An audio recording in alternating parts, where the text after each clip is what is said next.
Hello there! Welcome back to another Trailblazer progress video. In the previous video, achieved 99 thieving, done entirely with master farmers, which isn't really saying a lot because this is leagues, but managed to stack up a good amount of herb seeds so that I can get going on that grind in the background. But in the foreground, while I've been editing the video, I was just doing a little bit of cooking, and if I go ahead and do this, boom, there's 99 cooking, 250 point task. And literally nobody was surprised. Yeah, it was literally only like an hour and a half, maybe 2 hours. 3,600 of my Karamjas cooked. It is just way more experience than I calculated. I don't know what I was doing, why I thought I needed to fish so much. I'm probably even going to need more than this for just doing PVM stuff. However, I do plan to hit the 25 million experience goal in cooking, so that should be fine. This is actually like 40 million experience, so I will be doing a-okay when it comes to cooking. As for the cooking cape, it might actually be useful because it does guarantee no burn chance. However, there's not really any high level food that I want to be cooking that has a burn rate guaranteed at 99%, or at 99 cooking. Like there's no anglers, for example. If I get cooking gauntlets, which Family Crest is auto completed, I don't burn shark. And if I want to cook high level pies, I can use the bake pie spell from Lunars. So I don't think it's worth the 100k. I'm probably not going to pick it up.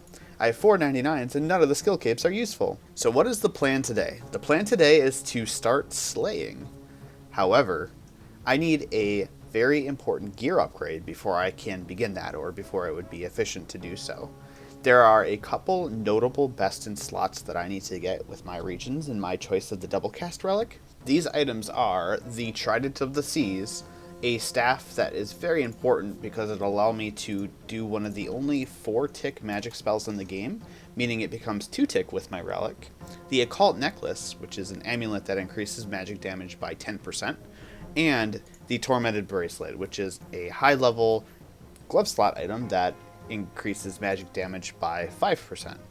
The catch is the Occult Necklace requires 93 Slayer to obtain, and the Trident requires 87 Slayer to obtain.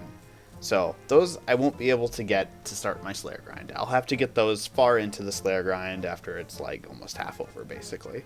But the Tormented Bracelet is something I can get now. I will just need to get my crafting up to 91, I believe it is, so that I can boost to craft the bracelet. Yeah, 91. I already have the magic level to enchant it. And of course, the probably most difficult part is get the actual Onyx and Zenyte required to craft it. So that's what I'm going to be doing before I begin the Slayer grind. Now, the Zenyte is only dropped from the Tormented Gorillas on the Apatol dungeon after Monkey Madness 2. So in order to get those, you need 2 attack styles. I have only basically magic. My other stats are pretty terrible. What I actually want to do is begin training range, and I figured it would be great to get some range training done before I go to the Tormented Gorillas so that I can use it as my secondary attack style. And that actually brings me here to the Mining Guild. So this will look a bit odd. What does mining iron have to do with training range? Well, I want to experiment with a pretty interesting method that I think will skyrocket my range levels using my equilibrium and exploding attacks relics, and that begins with mining some iron. So I'm just going to go ahead and mine 1,000. I'm also going to take the time to mine the rune rocks if they're up, just to get a little bit of extra money on the side, because I am still broke. But I'm excited to get going, so let's get started. Let's get range up. Let's get that Zenyte bracelet. Almost forgot to equip the Varrock armor. It actually stacks with the Endless Harvest relic, so whenever the armor procs, it actually gives you 4 ore, and they all get banked automatically. So a little bit of a buff to mining the iron here. Okay, with this rock here, that's a clean and easy 90 mining, and I got just over 1,000 iron ore. I wanted to just level up, round off the level real quick and have a little bit of extra iron in the bank anyway. I also haven't even started doing Motherlode Mine yet, so I've got a lot of mining left to do, and we'll probably be getting the 25 million experience goal there as well. So now I'm headed to the blast furnace. Obviously, I want to smith these iron bars. The blast furnace will be the fastest place to do so. There's something I learned about the bar dispenser. If you put in your ore and then quickly run down here and then check it on the right tick, you can see I immediately cooled the bars and collected them without having to wait for the animation to play where the bars squirt out into the dispenser here. Normally it's like squirting out, I can't click it, and then I have to wait to be done. So it saves like a tick or something. And what I'm going to be smithing them into is actually iron knives. Hello. I am in a building. In particular, Draenor Manor. Because I finished my smithing. I got the 5,000 iron knives complete. And that got me up to 82, which is really nice. Only 3 to go till I can start doing rune, which I'm going to use as a moneymaker. Hopefully anyway, I don't know. We'll just have to see how things go. But the reason I'm here is I actually auto-completed Animal Magnetism by unlocking Fremenic, which is a huge buff. I didn't think I'd be able to get the accumulator here, but I can because... Oops, I bought 2. I guess that's fine. Because that allows me to use things like knives viably without having to lose them constantly. So that'll be a huge buff to my range training here. And I also got some snake hide from Fossil Island so that I can have these snakeskin boots on. So this will be my range setup for the time being, but I promise you I will not need it for long. So if the strategy hasn't been made obvious to you, the goal here is to use iron knives, which I can throw at a 2-tick speed, to gain extra equilibrium experience, because even though they don't hit high, I'll be getting an extra 200, or I guess 180 experience per throw. Then on top of that, because I have exploding attacks, I can hit up to 6 rock crabs at a time, so I could get a potentially additional 1.2 thousand range experience per hit. So ultimately, at the end of the day, it's not really going to matter what I hit, just that I'm going to be getting up to effectively probably like 1.4 thousand experience per 2 ticks. So we'll see how this goes. I suspect that my range level should shoot up, and I'm super excited. I'm going to go ahead and throw the tracker on the canvas here, and we're going to go ahead and see how this goes. Alright, here we go. Not bad. Well, I guess I only have 3, so that's 900 experience. There's 1,600. Alright. Already 53 range. 400,000 experience an hour. Yeah. Yep, 500,000, 600,000. Yep, this is going to be just fine.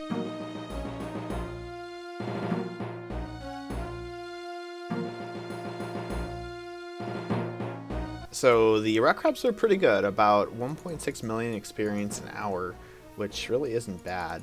But however, they did require a lot of clicking because I have to manually aggro that each one on me by running by them. So I'm going to go to another spot here and see how viable it is. It is a place I'll probably have to use a little bit of prayer and some food to sustain long term, but I think it might be a little bit better and definitely a lot more AFK. So let's see how it goes. So I'm definitely missing a lot here, and I have to use the range accuracy prayer, but holy crap, this is way better. 2.5 million experience per hour.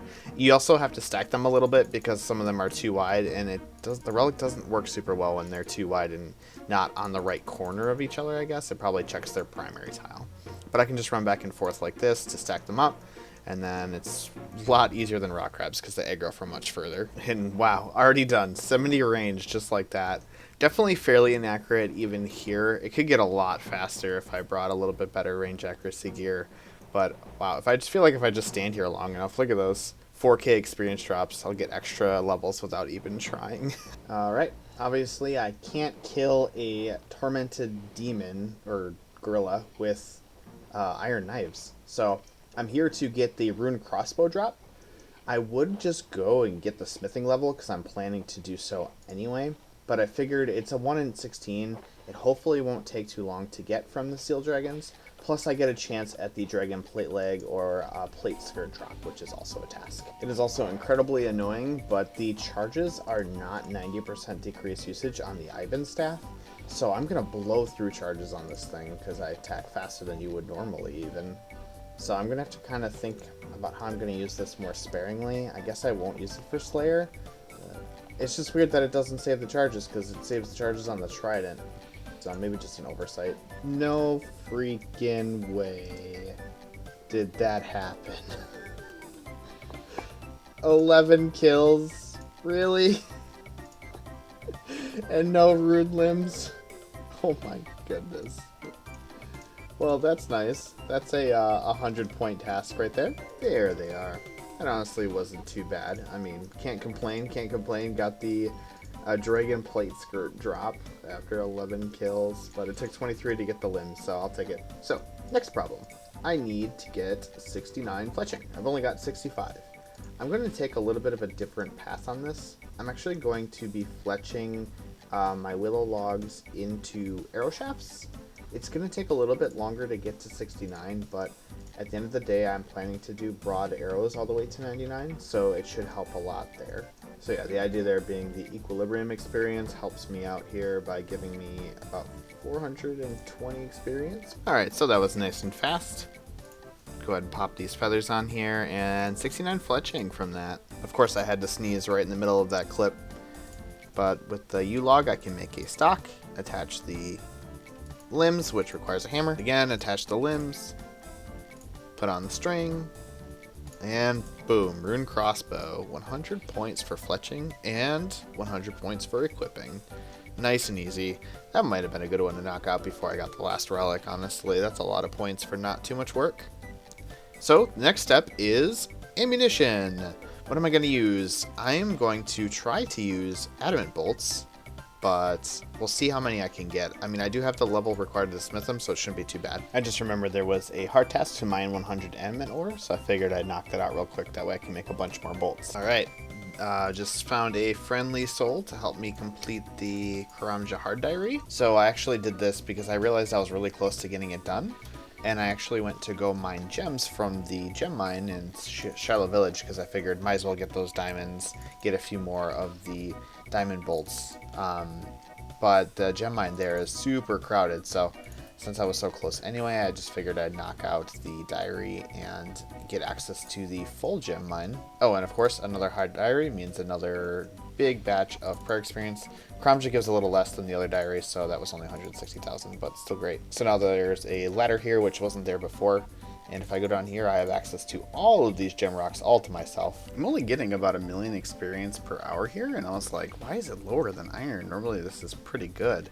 It's actually because the experience isn't doubled. It's what you would expect. 65 times 16 is just over 1,000 plus my equilibrium experience. It should be more like 2,200. There's just a few inconsistencies with the Endless Harvest Relic that I'm finding like that. Not that it's a big deal, I'm here for the gems. Got a nice clean 24 diamonds, which should make almost 300 diamond bolts.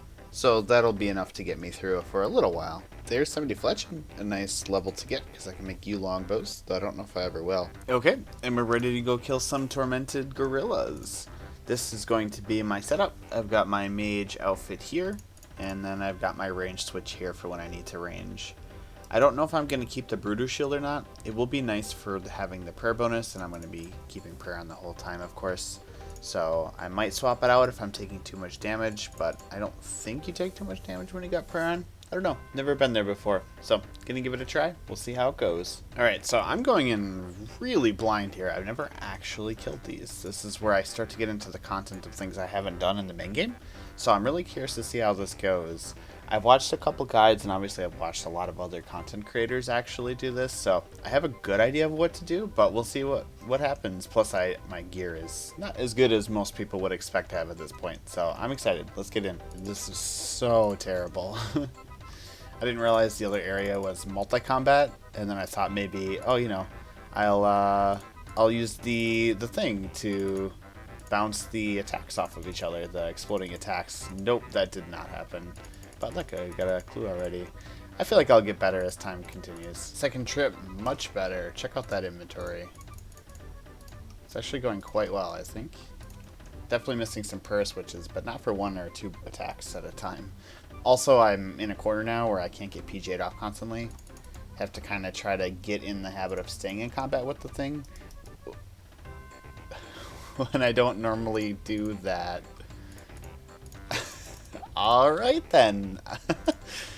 You know, it's kind of a stretch goal of mine to be able to make a ballista, so we'll see if something like that happens, but I don't think it's actually going to happen. But there's a piece. Are you joking? What is my luck? A monkey tail? It's the rarest drop that you can get. What? What? Ballista limbs and monkey tail in 5 kills. Okay. Whew, it's rough, but it's getting better. I got 11 kills so far. I think I did like 1 or 2, and then like 3 or 4, and then like 6 per trip. So I'm getting better. Got some significant cash from these guys, though. That is a lot of elks right there. Having a lot of fun. I am also going through my bolts a lot faster than expected. They're already almost halfway gone. I think a big part of that is me not putting on my accumulator, but I'm going to have to make some more bolts or find some cheaper alternatives for sure. I didn't actually know they drop runite bolts in that high of a quantity. That's super nice. That'll help me keep going. Oh, that's such a nice drop, Magic Seeds. That'll allow me to finally complete that lumberge task. It's actually a good time for a break. I'm up to 80 kills, so getting pretty close to drop rate. I haven't gotten any drops other than those initial two, the monkey tail and the frame. Down to using the runite bolts that I got as drops, so hopefully I get a few more. They only seem to last like a couple dozen kills for that amount. Also up to almost 98 magic and 80 range just from doing this, so gonna keep going, but first, a break. Fortunately, this is the last of the snapgrass I have. I'm probably not gonna go get any more seeds, so I'm hoping this will be enough to get me through the game mode. Overall, I farmed about 1,300 or so, which should be a good amount of prayer potions, but I also think I might use that much because there's still well over a month left. So the nice thing is that at least the drops are paying for my Ivan staff charges, since Ivan staff apparently doesn't get the decreased usage of every other magic thing in the game. Honestly, that's still pretty inconsistent, but I got 400k just from the alchemables, and there's a few left too. I didn't really dig all of them out, but there's another 2,500 charges on the staff. Oh, another wonderful drop. Mahogany Seeds. That's another task I can complete now. Alright, this is demonic gorilla kill number 100. We'll see if we get it. 100 is the effective drop rate with the multipliers from the relics. And so far I'm dry, though. I've gotten some pretty nice drops so far, which I'm pretty happy about. Oddly enough, that monkey tail and ballista frame right in the beginning were the only unique drops, so don't know how that happened. It's a bit weird. Nope, Quarms. Looks like I'm stuck here a bit longer. Alright, we got it! Took about 125 kills actually, so not too far over drop rate. I don't mind too much actually though, because there are tasks for hitting 300 and I think 500 and 750 demonic gorilla kills. So honestly not too bad. It goes towards that in the end though. They'll be faster after I get this unlock. Super pumped to have it. Let's go craft it, but first I have to get 91 crafting. Finally planting a magic tree here in the lumberage patch for the task, so hopefully in the morning this will be grown. And she wants 25 coconuts. I only have 18. So I'm just going to ultra compost it and pray, I guess. I've got a backup if it dies. Are you serious? I got a magic seed on the very first birdhouse run after I got the drop from demonic gorillas. So now that I have gotten the Zenite, there are only 2 barriers left to obtain the Tormented Bracelet. That is obtaining an Onyx and obtaining 91 crafting, so that I can boost with a mushroom pie up to the level required to craft the bracelet. For the Onyx, I can get one for a little over 1,000,000 GP using a special technique that only works in Trailblazer due to shops auto restocking. And with my elks here, I should have enough to be able to get there. So what I'm going to be doing is elking all this stuff in my inventory while working on the 1,000 ticket goal at the Brimhaven Agility Arena. So I'll be doing that. For the crafting level, it's really straightforward. I have all that molten glass I made a little while ago. That should be more than enough to get up to 91 on its own. I'm going to be doing a good number of unpowered orbs, and then from there I'll just be doing lantern lenses, which are the best experience for the molten glass. So really, ultimately, just a little bit of grinding left, and then the bracelet will be ours. Oh, and if you're wondering where Tangleroot was the last series of clips at the demonic gorillas, I put him in the bank because I was afraid to lose him. Because I don't want to insure him, because I don't want to spend $1 million on that right now. And I did die, like, twice. Hey, it's me from the future. So unfortunately, every single clip from this point until the point where I bought the Onyxes, I didn't have the video enabled, so it only had captured audio. That said, there wasn't really anything super interesting that happened in that time. All that happened was that I did agility at Brimhaven and got 99 magic, which here's the clip for that. And also, exciting things like this happen, where you're just elking and you get 99 magic in the middle of doing agility. And then after I was done with that, I realized I'd actually earned enough money to be able to buy 2 Onyxes, so I decided to buy 2 in order to craft the Tormented Bracelet as well as a Fury. Okay, that's it. Back to the present. Alright, all done. Annoyingly, I did this at peak time, so I was getting crashed a lot, and as a result, I had to sell a few death runes to make up the last like 20k to call or so. Unfortunately, I was selling to overstocked shops because people would keep popping up and selling all their runes. I guess a lot of people don't know about the trick where you refresh the stock because they were just dumping runes. But this should be enough for 2 to call. I'm sorry, 2 Onyx. If I refresh the shop, oh, that was a 250 point task, which is amazing. And there we go. There's the second one. 2 Onyx in the inventory. Let's go craft them. Never actually done this before, but I believe I just used the Zenite on the fire here. I need a cut Onyx. Okay, so I can cut both Onyx, which works for me. And then I use it on there, fuse them together, which gives me a uncut Zenite, which then I can cut into a cut Zenite. I'm actually so broke I could almost barely afford to buy the soul runes for the enchant. But I was also not expecting to be able to afford 2 Onyx in this episode, which is super great. So I'm going to go ahead and make the Amulet first, the Amulet of Fury, because that I don't require a boost for, and that's a 250 point task. And then I will take the Mushroom Pie and craft the Zenite Bracelet, which is not a task, weirdly enough. But then I can go ahead and enchant the Bracelet and enchant the Amulet of Fury. And with that, I have 2 massive gear unlocks for the account. These are honestly 2 of the biggest unlocks. These will be best in slot for me for Magic pretty much forever. Well, actually, I think forever. Very critically, oh yeah, equip some Zenite Jewelry is another 250 point task. We had a lot of tasks from this as well, a lot of points. Most crucially, the Tormented Bracelet gives the plus 5% magic damage, which is huge. It's one of the few magic boosting items I'll have access to in my regions.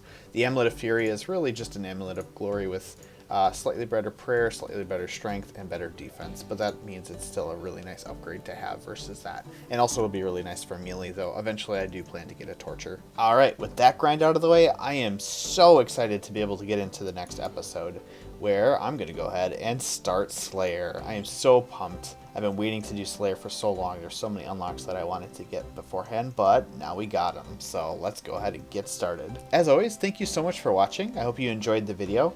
If you did, please give it a like, leave a comment, let me know what you thought. It helps the channel a lot. And if you'd like to see more videos like this, please subscribe to the channel. I've been uploading these twice weekly now, and I don't plan to stop through the entire rest of the league. We're making some really good progress, and I'm really excited to keep going. And always, I hope your own progress is going really well with the league. I hope you're having fun, and take care. We'll see you in the next one.